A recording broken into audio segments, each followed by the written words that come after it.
Сәлеметсіздер ме, құрметті көрермендер, каналымызға қош келдіңіздер.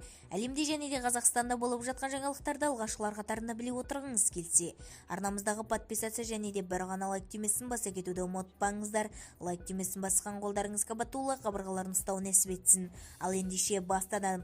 Астанадағы веложарыс кезінде бір ер адам қайтыс болды.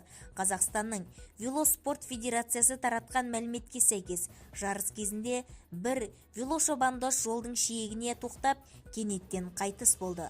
Алдын ала мәліметке сәйкес 40 жастағы ер адамның жүрегі шыдай алмады. Жарыста кезекшілік атқарған жедел жәрдем бригадасы шұғыл көмек көрсетіп көрді. Өкінішке қарай, ер адам қайтыс болды делінген ресми хабарламада. Вело жарысты тоқтатуға шешім қабылданды. Спорт додасы 2 күнге 15-16 шілдеге жоспарланған болатын. Бізді тамашалауды жалғастырыңыздар және де бір ғана лайк түймесін басып сау саламатта болыңыздар.